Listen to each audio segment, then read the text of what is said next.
hoy vamos a ver nuestro tema que nos corresponde, que es las enzimas. Las enzimas. Entonces miremos qué es eso de una enzima. Las enzimas ya les había dicho que eran catalizadores biológicos y que aceleraban reacciones químicas, y que las enzimas eran de naturaleza proteica, pero que también se habían definido otro tipo de moléculas que se han descrito que también cumplen función catalítica, que son unos ARN catalíticos, ácidos nucleicos catalíticos. Entonces estos se les ha llamado ribosimas, como los vemos aquí. Entonces todas las reacciones metabólicas que se dan en nuestro organismo se dan gracias a las enzimas. Todas las reacciones que ocurren en nuestro organismo, inclusive la respiración, que es una reacción metabólica también, respiración celular, se da gracias a las enzimas. Si en alguna de estas reacciones de la respiración falla una sola enzima, sencillamente la respiración no se da y el ser humano como tal perdería la vida en 7 minutos. 7 minutos y muerte cerebral por falta de oxígeno.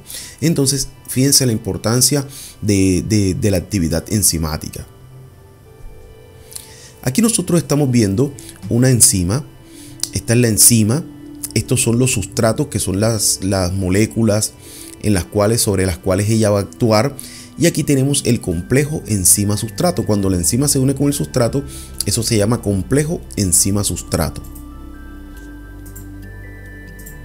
Complejo enzima-sustrato.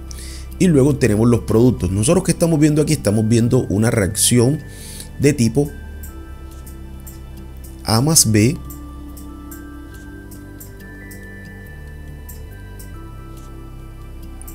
obviamente en presencia de una enzima es igual a C más D. Cuando nosotros nos representan una reacción química de esta manera, nosotros estamos viendo esto. Este sería el compuesto A, que va a reaccionar con el compuesto B, que sería este. Aquí es donde se está dando la reacción, está actuando la enzima, y luego se produce, los productos son el producto C, que es este, más el producto D, que es este. Entonces de esta manera es como actúa la enzima. La enzima queda completa. Luego que se da la catálisis, la reacción, la enzima queda completa. La enzima no se desgasta. Únicamente ella llega, mezcla todos los productos y los entrega, como cuando, por ejemplo, imaginémonos una persona que está procesando, o varias personas que están en una fábrica de automóviles. Le entregan todas las piezas, ellos se encargan de ensamblar esas piezas, de unirlas y entregar el automóvil. Y ellos no intervienen en la reacción, únicamente ellos construyen y entregan, ¿sí? Asimismo actúa la enzima. La enzima construye estos dos productos y los entrega, y la enzima queda intacta, queda libre luego que se da la reacción química. Entonces esa es su función principal, la de acelerar reacciones químicas, acelerar, y no, obviamente no interviene en ellas. Bueno, entonces, ¿cómo se da la estructura química de la enzima? Ya habíamos dicho que las enzimas son proteínas, así que deben estar constituidas por aminoácidos, ya que si son proteínas, pues tienen que tener aminoácidos. Recordemos que las proteínas son largas cadenas de aminoácidos, Entonces, las enzimas, al ser proteínas, están constituidas por aminoácidos. Entonces, todas las enzimas, todas las enzimas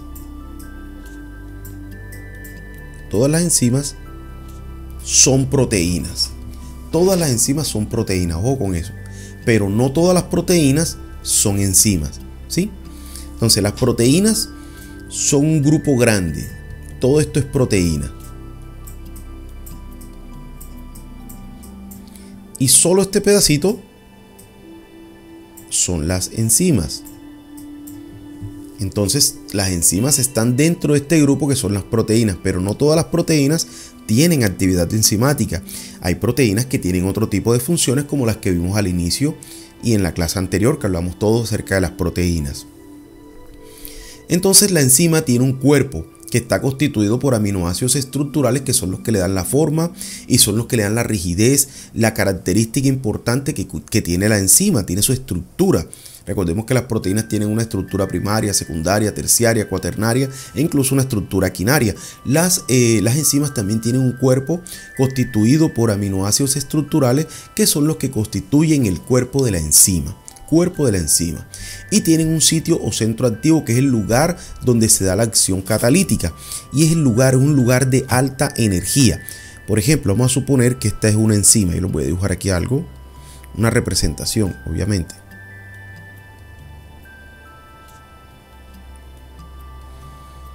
Vamos a suponer que esto es una enzima.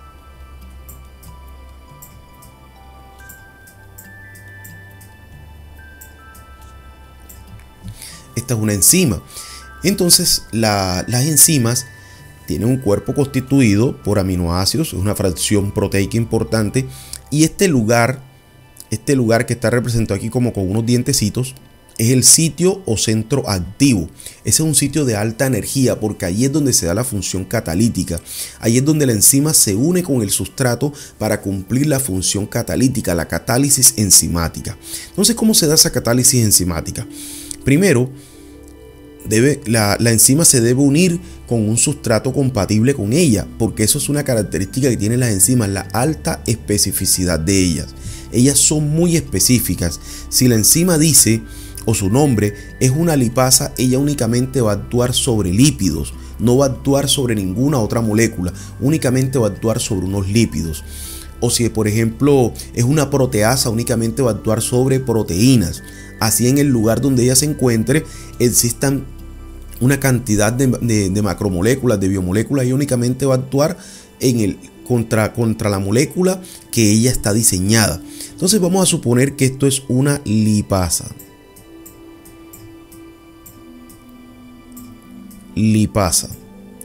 Todas las enzimas, los nombres terminan en asa y su nombre indica el lugar o la acción catalítica que cumple. Lipasa actúa sobre los lípidos. Entonces, aquí tiene que llegar un lípido para que ella pueda actuar y el lípido tiene que tener más o menos una conformación así.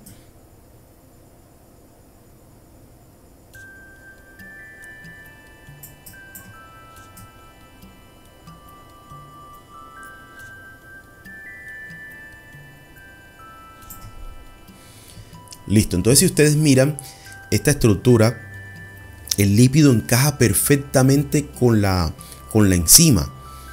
Entonces cuando ellos encajan, aquí observamos el sitio activo, que es un lugar de alta energía. Un lugar donde hay mucha energía, porque obviamente es donde se va a dar la reacción química.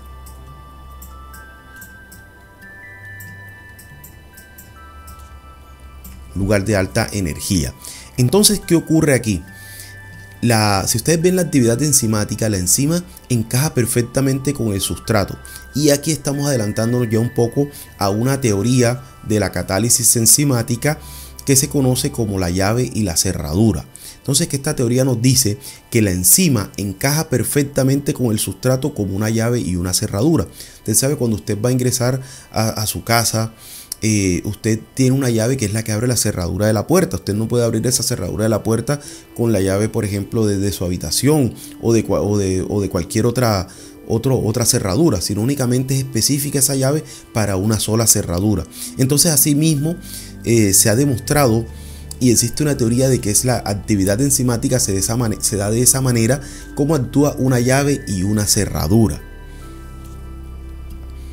Entonces, ahorita las voy a explicar bien. Existen dos teorías específicas de la actividad enzimática, la llave y la cerradura y el ajuste inducido, que hablan específicamente de pues, la actividad enzimática y su especificidad con el sustrato. Entonces aquí tenemos una enzima que ella necesita unirse. Fíjense que aquí encaja perfectamente la enzima, está en la enzima y encaja perfectamente con este sustrato. Tiene la conformación igual del sustrato. Cuando ellos se unen, entonces se da la actividad enzimática, a diferencia de esta enzima que observamos acá, que fíjense que su conformación es diferente, es como algo redondeado en esta zona, y a diferencia del sustrato que es cuadrado. Entonces no encajan la enzima con el sustrato. Pero ¿qué ocurre aquí? Que la enzima necesita un activador alostérico, que es una molécula ajena a ella, que se une a la enzima y la activa.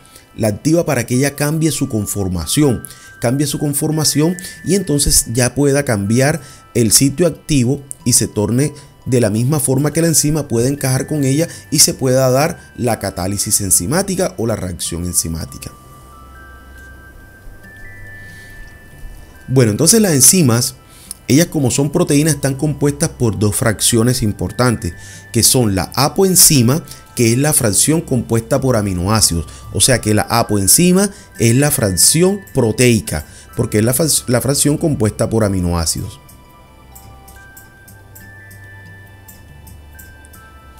Es la fracción proteica.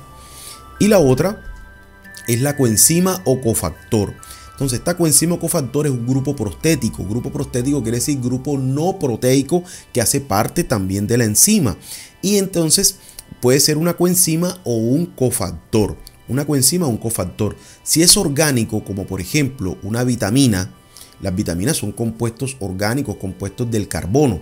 Todos los compuestos que son compuestos del carbono, que tienen carbono en su estructura, se denominan moléculas orgánicas. Moléculas orgánicas, que se estudia en un tipo de química que se llama la química orgánica, que se encarga de estudiar los compuestos del carbono.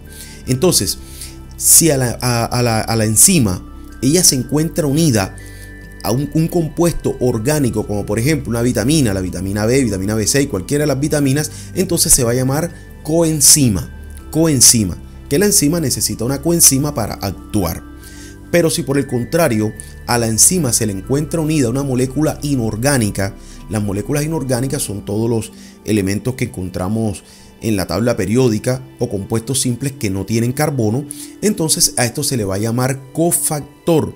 Si por ejemplo la enzima para actuar necesita calcio, calcio es una molécula inorgánica, entonces se dice que esa enzima necesita un cofactor que es el calcio. Si por el contrario necesita potasio, la enzima necesita un cofactor que es el potasio para poder actuar. Y asimismo entonces se da la catálisis enzimática. Las enzimas necesitan una coenzima o un cofactor para poder actuar, que es una molécula externa, orgánica o inorgánica, que ayuda a que la enzima se active o a que la enzima cumpla su función catalítica, la función por la cual ella está diseñada, está creada, por la cual existe ese tipo de enzima. Aquí nosotros estamos viendo la apoenzima, que habíamos dicho que es la fracción proteica, y esa apoenzima se le une una coenzima. Una coenzima. Cuando la enzima ya tiene su coenzima, entonces se llama holoenzima, ya está lista para cumplir su acción catalítica. Podemos decir que la enzima está madura, que ya puede actuar y cumplir su función catalítica de acelerar las reacciones químicas. Bueno, entonces, ¿cómo se da el mecanismo de acción de las enzimas? Yo les dije que existían varias teorías de la actividad enzimática para explicar la actividad enzimática. Uno de los modelos que a mí me gusta mucho personalmente, no es el actual, pero personalmente me gusta mucho porque se explica muy bien la parte de la actividad enzimática, es el modelo de la llave y la cerradura. Este fue un modelo propuesto por el científico Emil Fischer en el siglo XIX. Y esta teoría nos dice que la enzima encaja perfectamente con el sustrato como una llave y una cerradura, como el ejemplo que les puse al inicio de la clase, que únicamente la enzima va a actuar sobre un sustrato específico, como una llave, que una llave por ejemplo, de su vivienda abre una sola cerradura de allí. Usted no puede abrir todas las cerraduras con una sola llave, ¿sí? Entonces, así mismo es la especificidad de las enzimas. Lo que les decía al inicio, si ella es una lipasa, va a actuar únicamente sobre lípidos. Si es una proteasa, va a actuar únicamente sobre proteínas. Y esto mismo es lo que hemos visto nosotros actualmente en los laboratorios que hemos presentado acerca de los carbohidratos, que ustedes ven que para poder cuantificar glucosa se necesita una enzima específica que es la glucosa oxidasa, en este caso que hemos trabajado, y esa glucosa oxidasa únicamente va a actuar sobre ese sustrato que es la glucosa que se encuentra en nuestro suero sanguíneo. Esa glucosa oxidasa no actúa sobre los lípidos, no cuantifica lípidos, únicamente cuantifica glucosa. Entonces, esto por colocar un ejemplo. Entonces Fischer nos dice que la enzima encaja perfectamente con el sustrato como una llave y una cerradura. Miren cómo se observa aquí. Encaja perfectamente. La enzima tiene la misma conformación que el sustrato. Entonces se da la acción catalítica y quedan libres los sustratos. Los sustratos quedan libres. Aquí tenemos el modelo de ajuste inducido. Este fue propuesto por Daniel Kuhlmann en 1958. Entonces Daniel Kuhlmann, ¿qué dice? Que la enzima no tienen la conformación igual que el sustrato. No encajan como la llave y la cerradura mientras no estén juntos. Si la enzima está actualmente en reposo, no está cumpliendo su acción catalítica, ella tiene una conformación diferente a la del sustrato, como lo observamos aquí. Fíjense que la enzima no encaja con el sustrato. Este sustrato tiene forma como especie como un tornillo, y este tiene una forma cónica. La enzima no encaja con el sustrato porque están en reposo en ese momento. Pero resulta que cuando la enzima detecta la presencia del sustrato cerca, entonces la enzima cambia su conformación. Cuando detecta el sustrato, ella cambia la conformación y entonces encaja perfectamente con el sustrato y se da la acción catalítica. Ese es el modelo del ajuste inducido. Si nosotros nos podemos analizar detenidamente este modelo del ajuste inducido, vamos a mirar que prácticamente es muy parecido al propuesto por Fisher. Sí, solo que Fisher dice que la enzima siempre encaja perfectamente con el sustrato y Kussland dice que no encaja perfectamente con el sustrato mientras no se está dando la acción catalítica, pero cuando la enzima se encuentra con el sustrato, entonces cambia su conformación, cambia la conformación y la enzima sí encaja perfectamente con el sustrato y se da la acción catalítica. Bueno, entonces, ¿cómo se clasifican las enzimas? Las enzimas se clasifican en óxido reductasas. Entonces, ellas siempre, yo les dije al inicio, que ellas tenían el nombre de la función que cumplían o del lugar donde actuaban. En esta clasificación, las óxido-reductasas, ellas intervienen en reacciones de óxido-reducción. Entonces, la mayoría de las reacciones metabólicas que se dan en nuestro organismo en las vías más comunes son reacciones de óxido-reducción. Tenemos las transferasas. Ellas transfieren grupos de una molécula a otra. Por ejemplo, las transaminasas transfieren un grupo amino. Las fosfotransferasas, las quinasas que funcionan con ATP, entonces ellas actúan en reacciones de transferencia de grupos. Las hidrolasas, ellas actúan en reacciones de hidrólisis frecuentes en procesos digestivos, como por ejemplo podríamos mencionar las lipasas, las glucosidasas, las amidasas y las fosfatasas. Tenemos las liasas, que ellas actúan en reacciones de rotura y soldadura de sustrato sin acción del agua, como por ejemplo las desaminasas y las descarboxilasas. Tenemos las isomerasas, que su función es actuar sobre isómeros, obviamente, y estas son muy importantes en la transformación de los carbohidratos. Todos los carbohidratos que ingresan a nuestro organismo son transformados en monosacáridos, en el intestino principalmente. Luego ellos pasan al hígado, donde son atacados por isomerasas y son transformados todos esos carbohidratos en glucosa, ya que la glucosa es el único carbohidrato que se puede estar circulando en nuestro organismo, el único. Y tenemos por último las ligasas o sintetasas, que ellas actúan en unión de moléculas, pero necesitan ATP, adenosín trifosfato, necesitan de la moneda energética, o sea que son enzimas que para poder cumplir su función demandan energía, requieren dinero metabólico, y el dinero metabólico es el ATP, que en algunos casos es difícil conseguirlo, es complejo conseguir el ATP, pero esa es la clasificación de las enzimas. Entonces, miremos, antes de empezar a hablar de la catálisis enzimática, les quiero explicar algo de las enzimas. La mayoría de las enzimas que nosotros vamos a estudiar, ahorita estamos solo viendo la introducción a las enzimas, pero vamos a ver la parte de enzimología clínica. Entonces, las enzimas, la mayoría, ellas son intracelulares. La mayoría de las enzimas son intracelulares, o sea que ellas se van a encontrar dentro de la célula, no pueden estar libres. Entonces, vamos a suponer que este es el hígado. Este es el hígado. Y estamos viendo aquí las células. Esta célula grande representa gran cantidad de células hepáticas, gran cantidad de hepatocitos, que son las células del hígado. Entonces, aquí en estas células del hígado se encuentran unas enzimas, como por ejemplo la GOT, se encuentra la GPT, glutámica oxalocética transaminasa y transaminasa glutámico pirúvica. Entonces, o sencillamente transaminasa, se le llaman a ellas sencillamente así. También encontramos la LDH y muchas otras. Vamos a enfocarnos en estas que están aquí. Estas son enzimas intracitoplasmáticas. Entonces, ellas deben estar dentro de las células. pero puede ocurrir una liberación enzimática. ¿Cuándo hay liberación enzimática? Por ejemplo, en procesos destructivos de las células hepáticas, como por ejemplo una cirrosis hepática. Las células se destruyen, hay destrucción de gran número de células en una cirrosis, en una hepatitis, en un carcinoma hepatocelular, en cualquier otra patología donde haya destrucción del tejido hepático. Entonces las células se van a destruir. ¿Y qué va a ocurrir? Que como las células se destruyen, su citoplasma libera todo su contenido al exterior. Entonces, ¿qué va a ocurrir? Estas enzimas las vamos a poder mirar en suero, en sangre. Entonces nosotros, obviamente nuestro paciente va a empezar a tener sintomatología. Va a tener, por ejemplo, lo primero que nosotros vamos a observar es el malestar general, debilidad, quizás puede presentar sangrado, la ictericia, que es el color amarillo en la piel y mucosas, y el malestar general, vómitos, diarrea. Entonces, cuando este paciente presenta toda esa sintomatología que ya se empieza a notar, entonces se le realizan unos exámenes enzimáticos.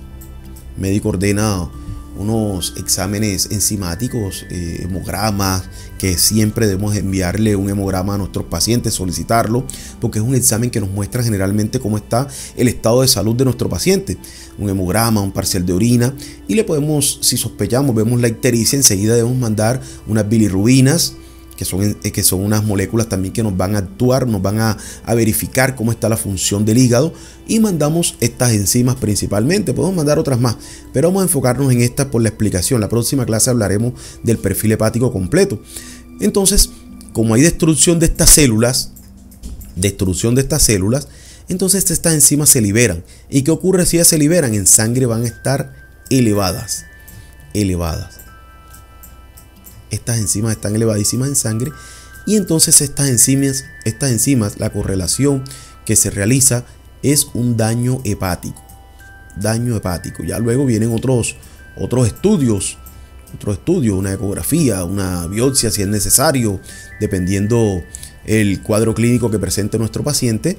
Entonces, aquí nosotros vamos haciendo nuestro diagnóstico para saber cómo está nuestro paciente. Esta sería una explicación de la función de las enzimas en nuestro organismo. También nosotros podríamos ver, por ejemplo, vamos a suponer que este es el corazón, y vamos a suponer que esta zona aquí del corazón se infartó. Hay un infarto, una arteria coronaria que surtía de sangre a este lugar del miocardio, se taponó y ocurrió una isquemia. Una isquemia es una falta de riego sanguíneo hasta esta zona. Entonces, obviamente, todas estas células de esta zona del corazón se infartaron, se murieron.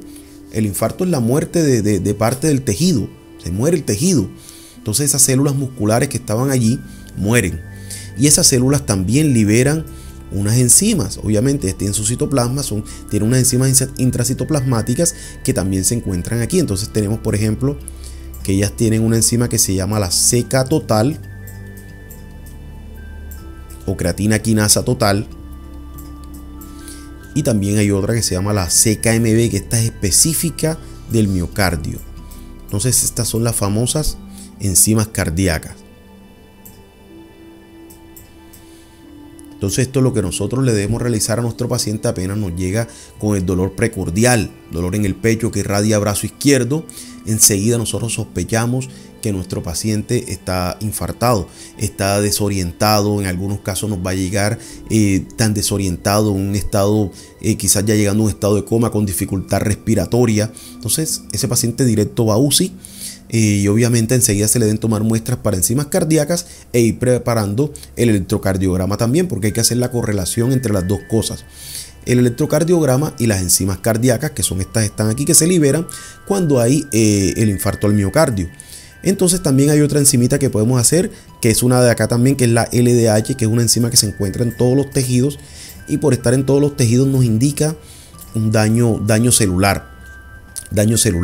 La LDH también podemos hacer troponina, si la tenemos disponible, que también nos orienta mucho. Pero ¿qué ocurre luego que mi paciente se infartó? Luego que mi paciente se infartó, este tejido, esta parte del corazón, estas células que murieron, este 20-30% del corazón, 10%, 5% que murió, es reemplazado por un tipo de tejido que se llama tejido cicatrizal. Ese tejido cicatrizal pues obviamente cubre la zona por las células dañadas. Esas células que mueren ya no sirven, no funcionan más. Entonces hasta hoy, hasta el momento, oído con esto, jóvenes, hasta el momento esas personas pues su corazón vuelve a funcionar, pero esa zona del corazón que fue reemplazada por un tejido cicatrizal, las células pierden la capacidad contráctil, o sea, el corazón, por decirlo de alguna manera, no tiene la misma fuerza que tenía antes, no queda funcionando igual que antes del infarto, porque esas células o tejido cicatrizal que reemplazó al tejido infartado no son células musculares que no tienen función de movimiento. Entonces nunca una persona después de un infarto queda igual que antes, ¿sí? Siempre el electro va a marcar que esa persona se infartó en algún momento de su vida. Y su corazón obviamente va a trabajar diferente, va a trabajar más forzado, porque menos células van a tener que hacer el mismo trabajo que realizaban antes. Entonces esta es una característica importante que tiene esto. Pero les dije que hasta hoy porque precisamente ayer estuve leyendo un artículo de que se está trabajando con la tecnología de los ARN mensajeros. Se está fabricando una especie de vacuna, de medicamento a base de ARN mensajero que posiblemente después que la persona se infarte se le va a aplicar, y ese ARN mensajero va a ayudar a la reconstrucción del tejido muscular dañado por el infarto. Si pues esto llega a concluir, este estudio, y tiene éxito, pues muchas de las personas se van a recuperar completamente, y seguro esto va a ayudar a que muchas más personas tomen los estilos de vida saludables, que son, por ejemplo, evitar el sedentarismo, tratar de hacer ejercicio, no fumar, disminuir el consumo de carbohidratos, lo que se traduce a alimentos saludables y a estilos de vida saludables. Entonces esto es algo bien positivo con respecto a la parte del infarto al miocardio. Pero bueno, solamente está todavía en un estudio preliminar, así que posiblemente falta un poquitico más para que se culmine este estudio. Pero ya vamos por buen camino. Bueno, entonces aquí tenemos la catálisis enzimática. Habíamos dicho que las enzimas, su principal función es acelerar reacciones químicas. Y entonces esas reacciones químicas que se dan, ellas, si la enzima no está presente, la reacción no se da, o sencillamente demoraría mucho, o necesitaría mucha energía de activación para poder llevarse a cabo. Entonces aquí en este gráfico estamos viendo una línea de color rojo y una línea de color negro.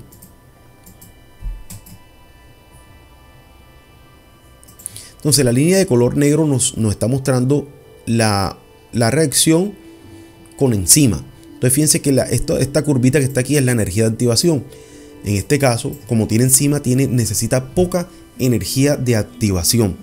Pero en el caso de la línea roja es la misma reacción, pero sin enzima. Entonces fíjense que necesita prácticamente más del doble de la energía de activación. O sea, necesita mucha energía que podría dejar exhausto a una persona para que se pudiera dar esa reacción. Necesita mucha energía. Entonces con las enzimas se facilita mucho eso. Nos cuesta menos trabajo a nosotros realizar la misma actividad.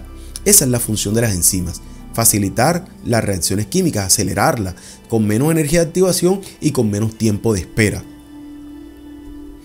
Tenemos la constante de Michaelis-Menten. Esta es una ecuación que ilustra en términos matemáticos la relación que existe entre la velocidad inicial y la concentración de sustrato.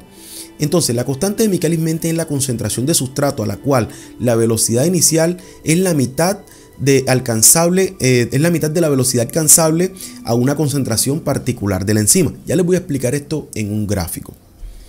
Aquí tenemos la ecuación de Michaelis-Menten. Aquí está representado en la gráfica todo lo que les he dicho. Entonces, nos dice que la constante de Michaelis-Menten es la concentración de sustrato a la cual la enzima alcanza la mitad de la velocidad máxima. Entonces, miremos cuál es la velocidad máxima en esta reacción. Aquí tenemos que aquí una velocidad de 1, aquí una velocidad de 2, y más o menos la velocidad máxima podría ubicarse en este lugar. Aproximadamente aquí. Sería un 3, la velocidad máxima. Entonces, la mitad de 3 es 1.5. Entonces más o menos se ubicaría en este lugar. Entonces la constante de Michaelis-Menten, Km, aquí está, constante de Michaelis-Menten, va a ser la concentración de sustrato a la cual la enzima alcanza la mitad de la velocidad máxima. Entonces vamos a suponer que este aquí va un 3, aquí está el 1, vamos a poner el 2, vamos a suponer que aquí va el 1 y vamos a suponer que esto aquí es un 0.8. Entonces la concentración de sustrato a la cual este tipo de reacción, esta reacción específica alcanza la mitad de la velocidad máxima es 0.8. Pero ¿para qué me sirve a mí conocer la constante de Michaelis-Menten? ¿O para qué quiero yo conocer esa parte si es la mitad de la velocidad máxima? Porque si yo agrego el doble de la concentración del sustrato, entonces voy a alcanzar la velocidad máxima. Si yo agrego más de esa velocidad, de esa concentración, entonces la enzima se me va a saturar y no va a cumplir la función catalítica a cabalidad. Ya les voy a explicar esa parte.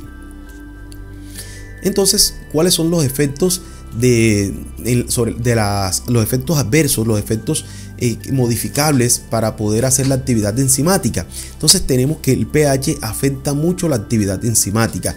Vamos a mirar aquí, tenemos la escala de pH. Esta escala de pH va de 1 a 14. Tenemos el 7 que es neutro. Si está hacia acá estamos viendo ácidos. De 1 a 7 es ácido, pH ácido. Y hacia acá es básico.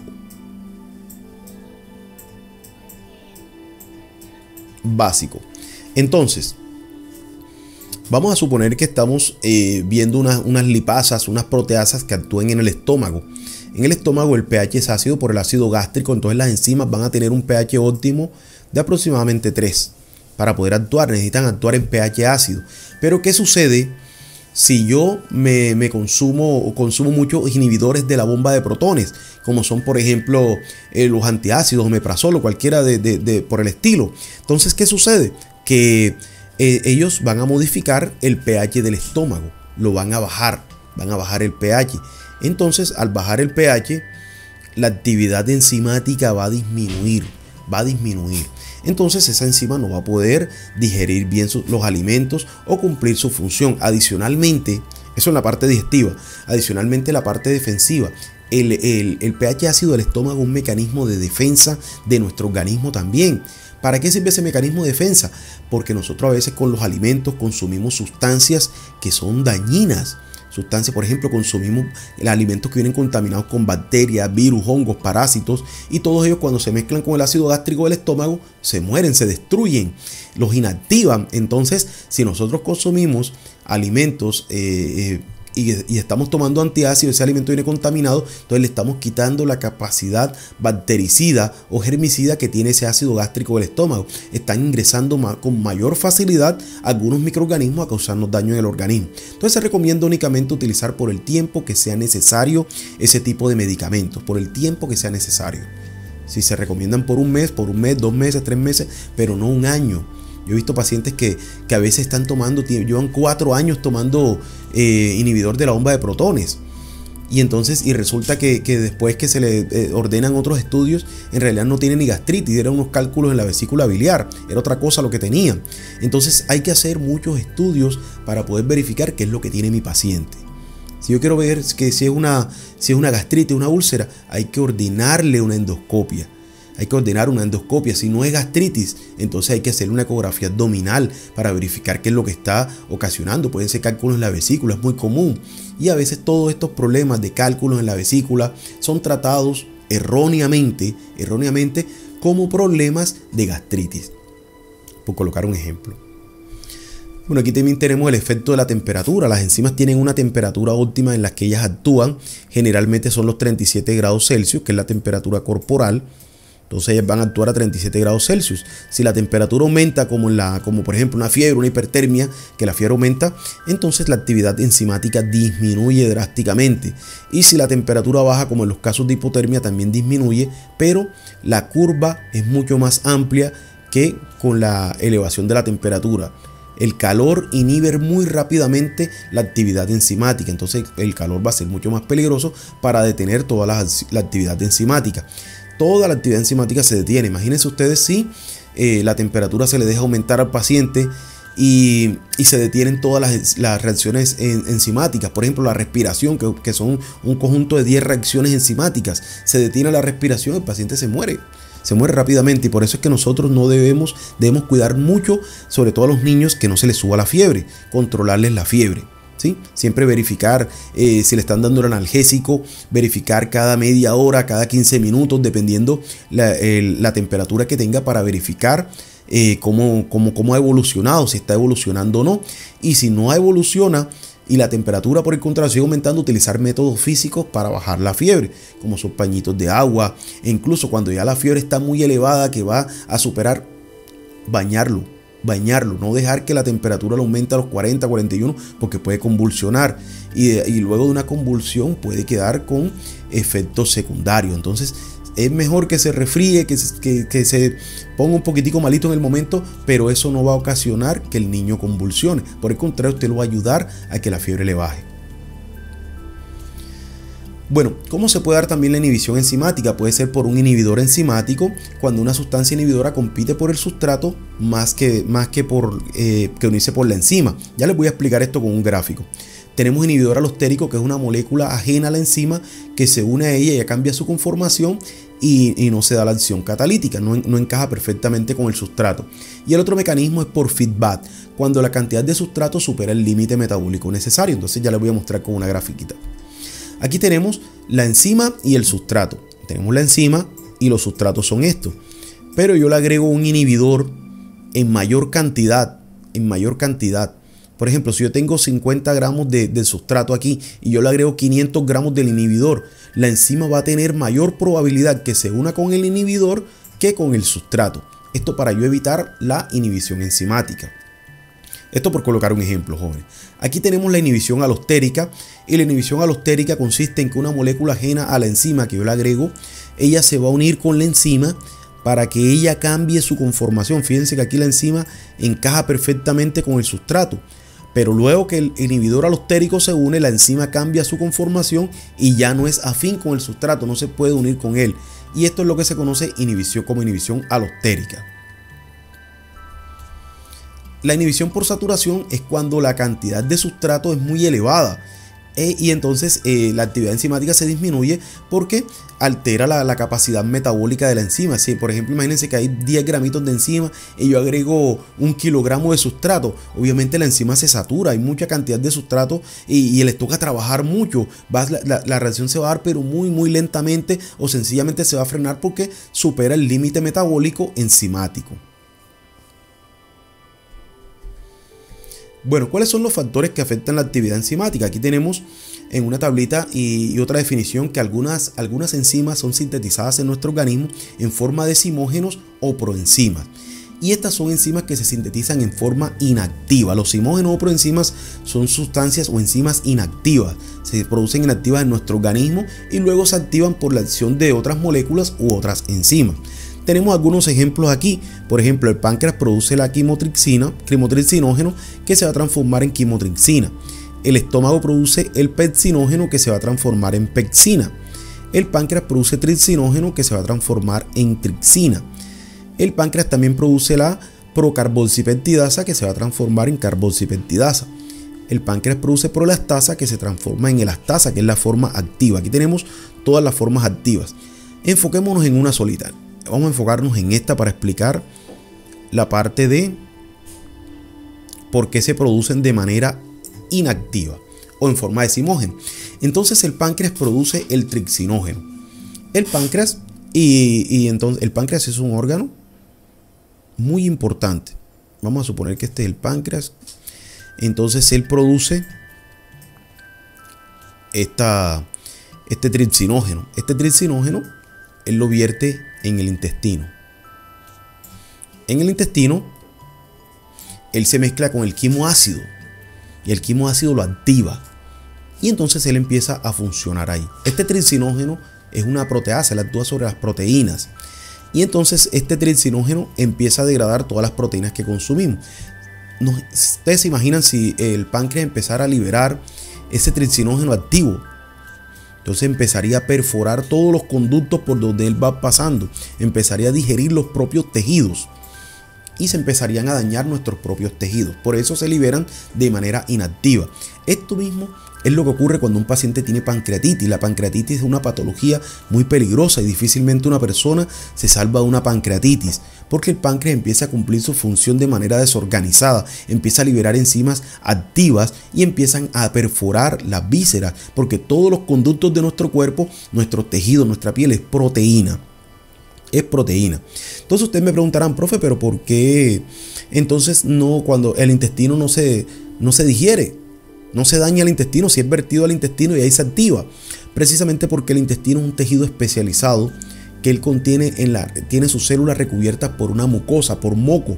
Y ese moco no permite que esa proteasa, que esa enzima toque el epitelio, sino que él únicamente se ubica en el centro. Si él llega hasta acá, se topa con el moco que no permite que él toque las células y las dañe. Entonces, de esa manera es como actúan las enzimas. ¿Está claro esto, jóvenes?